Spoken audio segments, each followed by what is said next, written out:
আসসালামু আলাইকুম, welcome back to my channel. কেমন আছেন আমার আপু ও ভাইয়ারা? আশা করছি সবাই আল্লাহর রহমতে অনেক ভালো আছেন।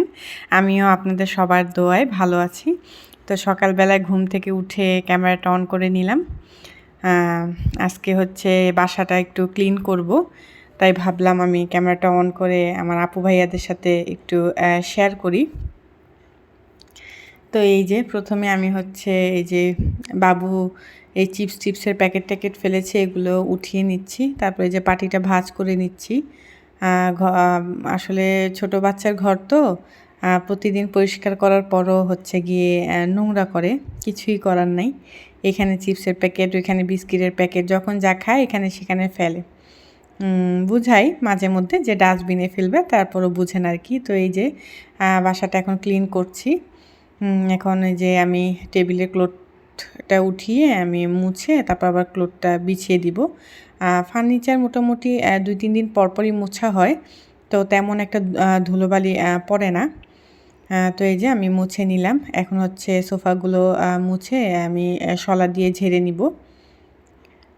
আর এই সোফার কভারগুলো কিছুদিন আগেই হচ্ছে ধুয়ে আমি লাগিয়েছি, তাই অত একটা ময়লা হয়নি। তো চেষ্টা করি আসলে রোজ ক্লিন করার। তারপরও আর কি গুছিয়ে রাখতে পারি না বাসাটা, যেহেতু ছোট বাচ্চা আছে এই জন্যই। তো এই তো একটা একটা করে আমি সোফাগুলো এইভাবে ঝেড়ে নিচ্ছি। বাসাটা ক্লিন থাকলে কিন্তু দেখতেও খুব ভালো লাগে। আর হচ্ছে একটা মেহমান আসলেও বলে যে বাসাটা খুব গুছানো। হ্যাঁ, প্রশংসা পাওয়া যায়, খুব ভালো। তো এখানে যে এইটা হচ্ছে জুতোর র্যাক, এটা আমি আরফেল থেকে কিনেছিলাম। খুব ভালো র্যাকটা, মানে আর কি প্লাস্টিক ম্যাটেরিয়াল হিসেবে খুবই ভালো র্যাকটা। তো এটার উপরে যে ক্লথটা নোংরা হয়েছিল এটা উঠিয়ে একটু মুছে নিলাম। ভিতরে আর পরিষ্কার করিনি, ভিতরে আমি এটা মাসে একবার পরিষ্কার করি। তো এখন এই যে ডাইনিংয়ে চলে আসছি। ডাইনিংয়ে এখানে কিছু এই যে কালকের তরকারি মানে শেষ হয়ে গিয়েছিল, তো ঢেকে রেখে দিয়েছিলাম এখানে। তো এই পাতিলটা এখন ধুবো, কড়াইটা নিয়ে গেলাম রান্নাঘরে। আর এখানে যে কিছু ফ্রুটস ছিল, ফ্রুটসটা উঠিয়ে আমি ফ্রিজে রেখে দিলাম। আর এখন এই যে টেবিলটা পরিষ্কার করব, কিছু ধোয়া থালাবাটি ছিল, তো এগুলা হচ্ছে এটাতে আমি থালাবাটি ধুয়ে রাখি পানি ঝরালে, তারপর আবার পরে হচ্ছে মানে আর কি খানাডুলিতে রেখে দিই। তো এই তো এখন আমি টেবিলটা পরিষ্কার করে নিচ্ছি। আমার একটা টেবিল ক্লথ আনতে হবে, এটা অনেক পুরানো হয়ে গিয়েছে। আসলে মার্কেটে যাওয়া হয় না কয়েকদিন ধরে, গেলেই নিয়ে আসব। আমার কাছে ফ্রুটসের যে টেবিল ক্লথগুলো আছে ওগুলা খুবই ভালো লাগে। তো এই তো ডাইনিংয়ে যত সুন্দর সুন্দর ক্লথ বিছানো যায়, ঘরের সৌন্দর্যটা ফুটে ওঠে। তো এটা হচ্ছে এই যে বাবুর পড়াশোনার রুম। তো এটা একটু ঝেড়ে মুছে দিচ্ছি। বিছানার চাদরটার অবস্থা খুবই খারাপ করে ফেলেছে। এখন চাদরটা উঠাবো না, আরও 2 দিন পরে উঠাবো। চাদরটা কিছুদিন হয়েছে আমি বিছিয়েছি আর কি। তো এখন এই যে আমি চিপসের প্যাকেট, চানাচুরের প্যাকেট এগুলো ফেলে দিচ্ছি। আর হচ্ছে এই যে বিছানাটা এখন ঝেড়ে নিব। তো এই তো আমাদের গৃহিণীদের আসলে কাজের কোনো শেষ নেই। আমাদের কিন্তু ভালোই লাগে সংসারের কাজ করতে। আমার খুব ভালো লাগে সংসারের কাজ করতে, আনন্দ পাই, বিশেষ করে ক্লিনিং করতে। রান্নাবান্নার চাইতে ক্লিনিং করতে আমার কাছে খুবই ভালো লাগে। ঘরটা ক্লিন থাকলে আমার কাছে মনটা শান্তি লাগে আর কি। তো এই যে এটা হচ্ছে বাবুর পড়ার টেবিল, এটাও একটু মুছে টুছে নিব। আর এখানে এই যে পড়াশোনা করেছে স্কেল, এটা সেটা এখানে রেখে দিয়েছে। যে পানির বোতল, গ্লাস এগুলো উঠিয়ে রেখে দিব। তো একটু মুছে নিচ্ছি। আর সাদা ফার্নিচারে ধুলো বেশি পড়ে, আগে বুঝতে পারিনি, নাহলে এই ফার্নিচারটা আর কেনা হতো না। তো এই তো এখানে আমি একটু ভিতরে ক্লিন করে নিচ্ছি, জিনিসপত্র বের করে। এখানে এই যে বাবুর কিছু জিনিসপত্র আছে, পেন্সিল, রাবার, হ্যাঁ, কলম, তারপরে এই যে ছোটো একটা ফ্যান আছে, কারেন্ট চলে গেলে ফ্যানটা দিয়ে বাতাস খায়। তো এই তো একটু আমি ক্লিন করে নিচ্ছি, ভালো করে মুছে টুছে। এগুলাতে আর কি ক্লিনার দিয়ে ক্লিন করা যায় না, কারণ একটু পার্টেক্সের ফুলে যায়। তো শুকনো কাপড় দিয়ে আর কি একটু ক্লিন করে নিই। এই তো এখন জায়গা মতো সব একটু সেটিং করে দিচ্ছি, চেয়ারটাও একটু মুছে দিলাম। এরপরে আমি চলে যাব রান্নাঘরে। রান্নাঘরের অবস্থা খুবই খারাপ, কারণ এই কয়েকদিন মানে আর কি শুধু রান্না করেছি, আসলে তেমন আর কি ধোয়া টোয়া পরিষ্কার করা হয়নি, তো আজকে হচ্ছে সব পরিষ্কার করব। আর হচ্ছে ময়লা আর আসতেছে না কয়েকদিন ধরে, মানে কয়েকদিন ধরে বলতে 2 দিন ধরে আসতেছে না, কি সমস্যা হয়েছে জানি না। তো প্রচুর ময়লা জমে গিয়েছে। এক এক বালতি ময়লা আমি নিচে রেখে এসেছি, এখন এই যে পলিথিনের মধ্যে আর কি সব ময়লাগুলো উঠিয়ে নিচ্ছি। তারপরে এখন এই যে এগুলা ধুয়ে নিব। থালা বাটি আসলে যখনটা তখন ধুয়ে নিলেই ভালো, এই যে জমিয়ে ফেললেই জমে যায়। আসলে একটু আরাম করলেই কিন্তু আমাদের সমস্যা, আরাম করতে গেলেই কিন্তু আমরা কাজ বাড়িয়ে ফেলি। আর প্রতিদিন করে ফেললে কাজ তেমন থাকে না। তো এইটাই আর কি। তো আমার ভিডিওগুলি আপনারা দেখছেন, কেমন লাগছে আমাকে জানাবেন কমেন্ট করে। আমি কমেন্ট করলে খুবই খুশি হব। আর যদি ভিডিওগুলো আপনাদের কাছে ভালো লাগে তাহলে একটা লাইক দিয়ে দিবেন, আমার চ্যানেলটা সাবস্ক্রাইব করবেন এবং প্রিয়জনদের কাছে আমার ভিডিওটা শেয়ার করবেন। এতে করে আমি আপনাদের হেল্পে আমি অনেকটা উপকৃত হব। তো এই তো আমি থালাবাটিগুলো ধুয়ে নিচ্ছি। ভীম সাবান শেষ হয়ে গেছে, ভীম সাবান আনতে হবে। এখন আপাতত গুঁড়া সাবান দিয়ে মানে কাজটা চালিয়ে নিচ্ছি। এই তো একটা একটা করে থালাবাটি ধুয়ে ফেলছি। আমার হচ্ছে থালাবাটি প্রচুর বের হয়, কারণ একটু পর পর হচ্ছে আমার ছেলে এটা ওইটা নষ্ট, মানে যতটা না খায় তার চাইতে বেশি বাসন নষ্ট করে আর কি। তো এই তো থালাবাটি বের হতেই থাকে। আর আগে হচ্ছে একটা খালা ছিল, খালা সমস্যা হয়েছে, উনি চলে গিয়েছে গ্রামে, তাই আর নতুন খালা তেমন ভালো পাইও নি, আর রাখাও হয়নি। তো এখন আসলে নিজের কাজ নিজে করলে শরীরটাও ভালো থাকে, আর কাজের মধ্যে থাকলে আমরা সুস্থ থাকি। এমনিতে বসে থাকলে বাসায় দেখা যায় অনেক ধরনের অসুখে ধরে যায় আসলে। আর কাজের মধ্যে থাকলে আমাদের শরীরে ব্যায়াম হয়, এতে করে আমরা একটু সুস্থ থাকি। তো এই জন্য চিন্তা করেছি এখন থেকে নিজের কাজ নিজেই করব। যদি খালা পাই তাহলে রাখবো, আর না হলে নিজের কাজ নিজেই করবো আর কি।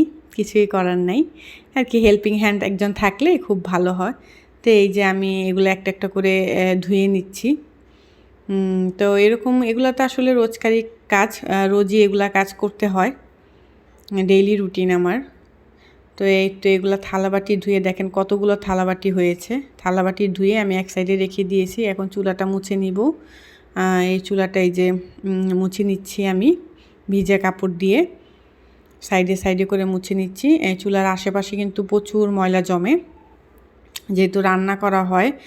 দেখা যায় ভাতের মার বলক আসলে পড়ে যায় নিচে, ওগুলো মানে মুছে ফেললাম, নাহলে কাইস্টার মতো হয়ে যায়, পরে উঠানো একটু সমস্যা হয়। আর আমার একটা অভ্যাস আছে, আমি রান্না অবস্থায় চুলা মুছি, অনেক সময় আমি হাত জ্বালিয়ে ফেলেছি আমার।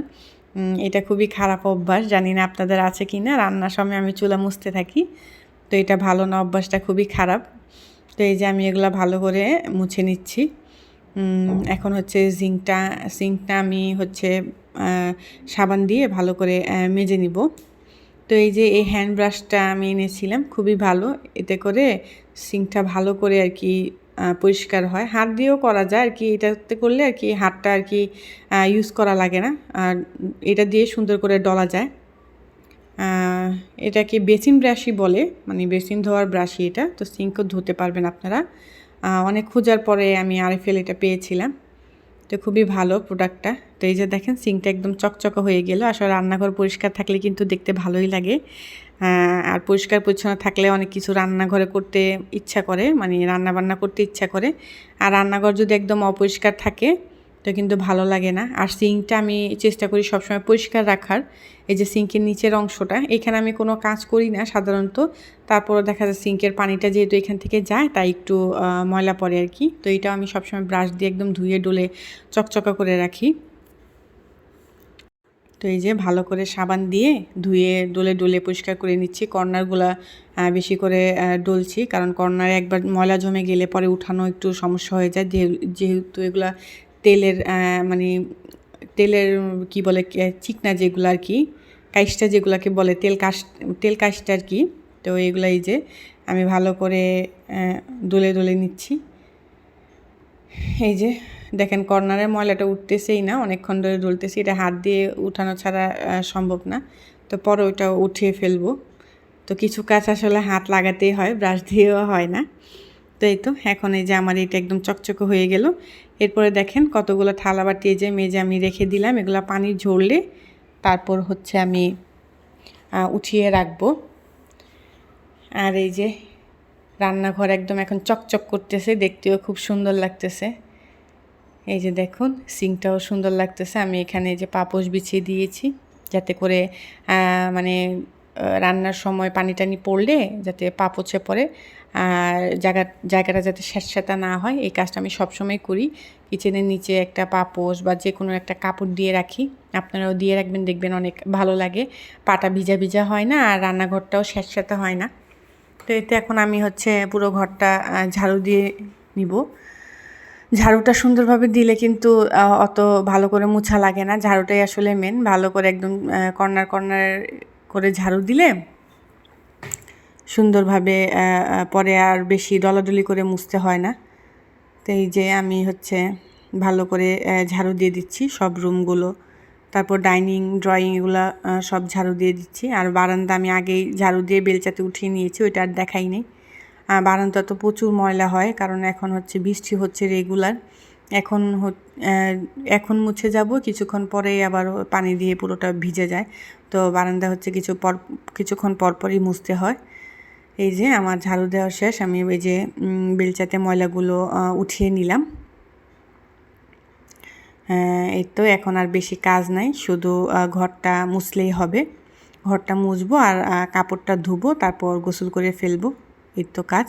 আর এই যে এখন এই মফটা দিয়ে পুরো ঘরটা খুব সহজেই মোছা হয়ে যাবে। এই মফটা বিশ্বাস করবেন না, খুবই কাজের এই মফটা, মানে আর কি শুধু একটু জাস্ট অনেক হালকা। প্রথমত এটা খুব হালকা, আর দ্বিতীয়ত এই যে দেখেন একটা ডলা দিলে এই যে সুন্দরভাবে ক্লিন হয়ে যায়। আরএফএল থেকে, এইটাও আরএফএল থেকে এনেছি, মানে খুবই কাজের জিনিস। এর আগে আমি আরও কয়েকটা মফ ইউজ করেছিলাম, বাট ওগুলা দিয়ে হচ্ছে তেমন একটা মানে আমার খুব ভারী, এক তো মানে ভেজানোর পর নড়াচড়া করা যায় না, আর হচ্ছে তেমন পরিষ্কারও হয় না। কিন্তু এই ধরনের মফগুলো খুবই ভালো। তো আমি এই যে পুরাটা ঘর মুছে নিচ্ছি। আর এই মফ না থাকলে আসলে হাত দিয়ে মুছতে গেলে অনেক সময় লেগে যেত, যেহেতু খুব বড় ফ্ল্যাটটা, তাই আর কি। তো খুব সহজেই মোছা হয়ে গিয়েছে। তো এই তো আমার সব কাজ শেষ। এখন হচ্ছে আমি যে কাপড় ধুয়ে এগুলো এখন শুকাতে দিয়ে দিব। এখন হালকা হালকা রোদ তো উঠে নাই, তারপর হালকা হালকা বাতাস আছে, এই বাতাসের মধ্যে কাপড়গুলো শুকিয়ে যাবে। এখন কাপড়গুলো শুকাতে দিয়ে আমি গোসলে চলে যাব। আমার সব কাজ মোটামুটি শেষ, রান্না তো সকালেই করে ফেলেছি। তো গোসলের পর আবার দেখা হবে। তো এই তো গোসল টোসল করে আমি চলে এসেছি, খাওয়া দাওয়া করে বাবুকে খাইয়ে দিয়ে আমি হচ্ছে খাওয়া দাওয়া করে এখন এই যে বসেছি, একটু ম্যাঙ্গো খাচ্ছি। ম্যাঙ্গো আমার খুব পছন্দের ফ্রুট, তো বের হয়েছে তাই খাচ্ছি।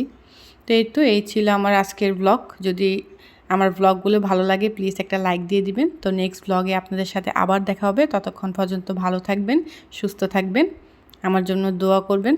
ওকে, আল্লাহ হাফেজ।